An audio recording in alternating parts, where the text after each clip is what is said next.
Hello, I'm Will Yeoman, and welcome to another episode of the pod Well Travelled, where today I'm joined by a cast of thousands. We've got travel editor Stephen Scourfield, we've got travel journalist Mogens Johansen, and travel writer, aviation editor, all things transport, all things everything, Geoffrey Thomas. Gentlemen, welcome to the pod Well Travelled. Thanks, Will. Thank you. Thanks, Will. Now, there's a lot going on, but Geoffrey, I thought we'd start with you. You've been thinking about the flying to the US and back, what's involved, what it's like, where it is at the moment. Yes, well, I had the opportunity of flying to Los Angeles for a meeting, a couple of meetings in fact, and I had the opportunity of going the wrong way, backwards, via Doha, over Europe and Greenland and Canada, but I wanted to try it out the other way because the Emirates, Etihad and Qatar offer a range of services into the US, which for Perth people you'd think, well, no, we must go via Sydney or Melbourne. But in actual fact, flying into the US via the Middle East, getting to exactly where you want to go, whether it's Chicago, Toronto, Houston, is really great because you don't have to go sort of through Los Angeles. And apologies, I should have clarified that we're recording from Perth in Western Australia, so you're talking about this from Perth. Absolutely, yeah, right. From Perth. So the distance is further, and I did go business class, so yes, it's much, much nicer in business class, but thousands and thousands of our readers are business people who do travel to the US for a couple of days for a meeting, and I wanted to try it out the other way to see what the impact was, and I was astounded. Got great sleep on the airplane with the Qatar Q Suite, which is fabulous. You close the door and you have your own little pod. And then some more hours on the way to Los Angeles from Doha. Slept beautifully in Los Angeles for 3 nights. That was the duration of my stay. Flew back, same sort of thing on the way back, and then when I got back to Perth, no jet lag. I slept straight away all the night through.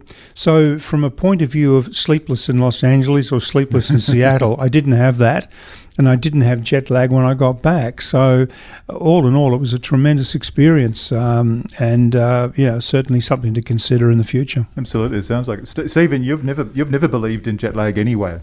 So well, no, jet lag doesn't exist. Jet lag is for weak people, but that's a separate issue. But this flying, this flying to the US, particularly, we've talked about it before, and in fact, I've done this helped other people organise this, flying particularly to New York and Boston. So they're the obvious examples, I suppose. But going further was probably stretching my thought as well, that if I was going to LA, you probably would go the normal route, if you want to call it that, rather than backwards. But I just had this discussion because, of course, from Perth, as you say, in Western Australia, Qantas are restarting their flights to Johannesburg in November, between Perth and Johannesburg.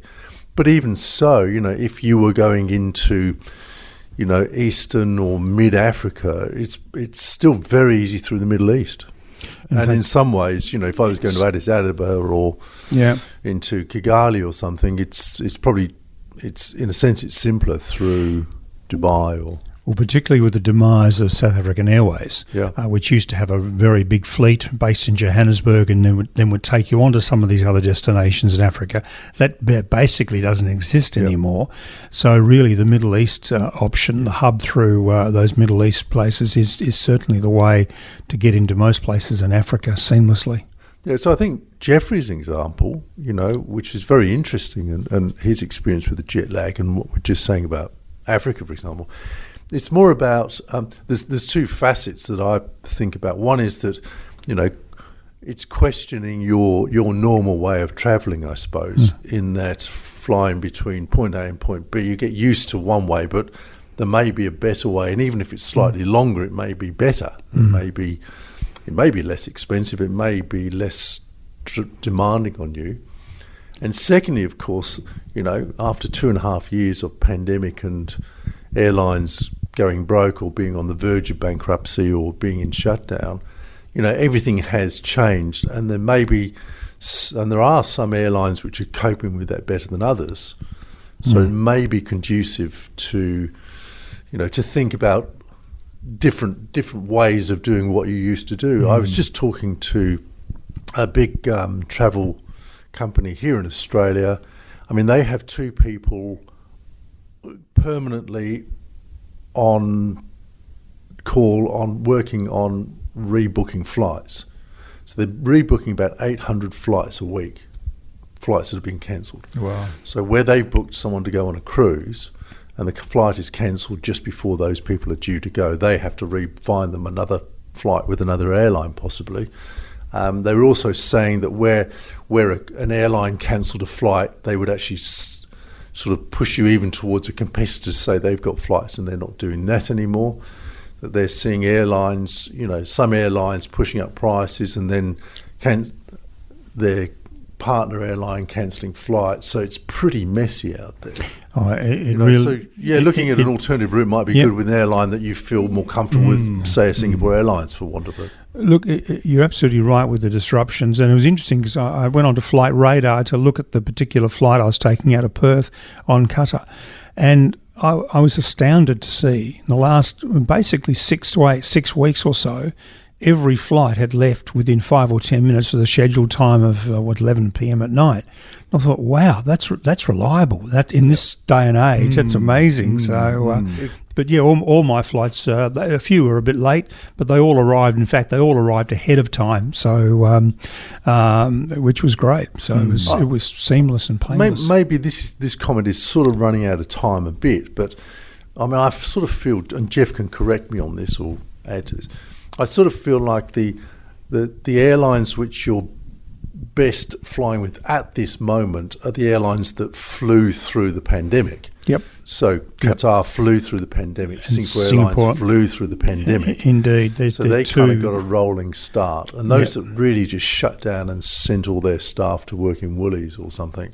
Well, Qatar became the world's largest international airline through the pandemic by virtue of the fact they didn't shut down, and they became the airline that repatriated everybody. 300,000 Australians were repatriated by Qatar Airways. Yeah. They kept going. Everything worked. Everything was seamless, and that just continued on now. So I think that is a factor at this moment. Things will change. Yep. Things are always changing very rapidly. Other airlines are getting better. Yeah. Can we come back to Earth now and bring Mogens on the conversation? We're going to come back with a bang. Come back to reality. It's easy to forget sitting out there in the dark corner. But look, Mogens, we're going to talk about the iPhone 14 soon and the various issues that surround. I know all 3 of you in this studio are iPhone devotees, but as a sneak preview, the new Pixel 7, has just landed, and we'll talk more about it maybe next week, but can you give us a little taster of what to expect? Yeah, I certainly can. I received it in the mail yesterday, and it's being an Apple user, it's a different beast. I've literally only just charged it up and sort of had a quick run through it, but it's got some pretty nice features in it, in particular in the camera section. You've got something called Action Pan, which sort of automatically creates the blurry background behind someone that might be cycling or running past or something like that. It's a pretty cool feature. It's got the photosphere, which is like the 360 sort of degree view that you can sort of send to Facebook or Instagram or something like that, and people can sort of, move your point of view around so you see a 360 degree photo. And then it has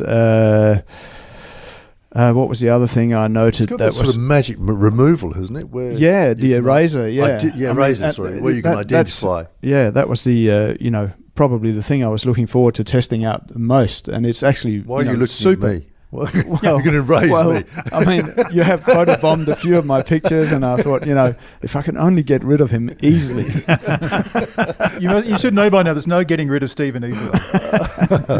Anyway, you can with this thing. So if someone photobombs, your otherwise perfect picture, it's actually a really simple task just to sort of draw a little circle around them to highlight it, and then the phone will effectively clone similar areas from the background, so the person the disappears. kind of thing we're familiar with Photoshop, but much more intuitive and easy, I'm assuming. Super easy to use. It is. I mean, how long can you stand in front of the Parthenon with that guy standing there, eating his ice cream, and you're just waiting for him to go, Of course, by the time someone moves, other people move in, and exactly. It's interesting for that. Yeah, no, it is really good. And I mean, inevitably, we all take pictures where there's something in there that we haven't noticed at the time when we took it, and you think, I wish that wasn't there. It could be a lamppost, it could be a bin or something like that. And with this eraser, you can just remove it. Brilliant. Actually, my bête noire are those little things they put up saying warning, wet floor or clean or something. It's like everywhere. That's right. So those little things, I mean, they're easy to sort of not notice when you're actually taking the picture, and this little tool is, I'm sure, there's really been a lot of discussion. I mean, you keep up very well with the Samsungs and all the other Androids, and there's been a lot of discussion about this phone coming. So I know in the Google circles, it's been much awaited, so we look forward to hearing. It's a pretty cool little device, that's for sure. Well, thank you for that little sneak peek. As I said, we'll explore it in more detail later on once you had a chance to familiarise yourself with it. But guys, the iPhone 14, Stephen in particular, you've been having some problems. Yeah, well, just briefly, Mogens has already tested, and we've talked about the iPhone 14 Pro in particular. And we talk about these things because they are, it is the perfect traveller's toolbox. As we all know, it's got your translator, it's got your maps, it's got all your tickets, and it's got this fantastic camera all in one little box. So that's why we put such an emphasis on phones on the pod and in the stories that we write. And the shift even from the iPhone 13 Pro to the 14 Pro moves you into a 48 megapixel camera. So that's really significant. You've got sort of 4 lens settings. So the step up between the two for me was significant enough. But there is an issue with the iPhone 14 Pro. I've been making lots of new friends, particularly Sheena and Jack, who ring me on a daily basis now. They're my support guys at Apple. I've actually been given a case manager for my phone, and they ring me from Philippines on a daily basis. So, well, I can say it's well deserved, Stephen. Thank you. No, I mean, the support's been amazing, but I've had 6 sessions of about 2 hours on this phone. So there's a thing called system data, which none of us would probably notice. And Mogens had a phone with a one. Tell me. Yeah, See, I didn't notice this issue when I tested the phone, and I think that was largely because the one I was issued with had a 1 terabyte hard drive. So, there was no issue with it. Well, perhaps you better explain what your issue is. So you've got the one. Mogens had this massive memory in his in the phone he used. I, of course, bought the 128 gigabyte, which is, it's still $1,700 for most purposes. It's probably what most people would buy. Exactly. So I don't use that many apps. I'm quite careful about knocking out things I don't use. I don't keep photos in there. I download them all the time with AirDrop. But the system data just is, it's caches and logs and stuff the phone's just doing on its own, basically. And it keeps filling the phone up so you can't use the phone. So far, with the first session, we had to reinstall the iOS. That didn't work. And you can just watch it going from, 10 kilobytes to 14 to 40 to 50 to 60, 90, 121, 126, and it says the phone is full. The second was a full erase and reset. The third was a different sort of reset. So it's been quite a time-consuming, and it doesn't really frustrate me because I'm getting help, which is wonderful from Apple support. But if it was your only phone, I've now put my SIM card back in my iPhone 13. The system data, which is the stuff the phone's doing on its own, in the iPhone 13, which is set up identically, is 0 kilobytes. And in this, as we speak, I think it's 95 gigabytes. So it's massive. So all we're really saying is that tech support at Apple tell me that they've got all their engineers working on this, so I'm obviously not the only person in the world. and there will be a fix for this. So there's no need to panic about these things. They've got every engineer they've got working on this sort of issue. But I don't think it's a good time to buy an iPhone 14 or 14 Pro. Is my point. Sure. But I think it's interesting that this has happened to Apple, because one of the things I've always I liked about Apple is that you buy a product, you turn it, you charge it up, you plug it in, and it just works. Yeah. So it's quite unusual, isn't it, that this has happened to them? It is unusual, and same as you. I can go back to iPhone 6, 8, 10, 11, 12, 13, and I'd never even heard of system data. And through changing all those phones, plug in the next one, hold the code after it, off you go. Yeah. This is completely unheard of. It seems amazing that an organisation that like Apple would get this so wrong. Well, it is amazing, and I say, look, I'm remaining calm because so I've still got my other phone on it. But it does mean the implication for other people also. Sorry. I was just going to say, it is the last thing someone perhaps who's less tech savvy than you would want if you've just spent nearly $2,000 on a new phone. Exactly right. If you were prone to getting upset, which I'm not anymore. No, you would get upset. You'd get upset. I would. But also, it does have implications, because I always keep my last phone. I always have two phones. I wouldn't travel with one phone. I always keep two phones identical. So I always keep my last phone with a travel SIM card in it, so that if I lose a phone or something, I've got another one to find it with, or I can just carry on. But if you're trading in your phone, so I'm getting messages from Apple saying we need details because you have to trade in your previous phone under their trade-in deal within a certain period. I think within 14 days. So, and it's been nearly that now, trying to get this phone sorted out. This is now 10, 11, 12, nearly 14 days of daily sessions with Apple. In fact, I just said to them, I've booked a session on Saturday because I'm too busy today to spend 2 hours redoing this phone again today. But if you were trading in, you could miss your trade-in deadline, which will also be a stress for some people. So yes, it's a bit of a mess, as you say. Even though I bought the bottom end of it with the 128 gig phone, it's still getting on for $2,000. I was going to ask you, Geoffrey, you haven't got the 14 yet? No, okay. no. So I was quite. Keep your powder dry, Geoffrey. I'll take the bullet for you. I'm going to get one, although the one that Mogens is talking about now is that's fascinating too. So I might wait for a little bit and then make the jump. Look at all the different options that are available. That one that Mogens talking about sounds really fascinating. Yeah. I guess, it's one thing, when if the phone is your only sort of device, if I can put it that way. When you're like Stephen and I and Will to some degree, we are in an ecosystem.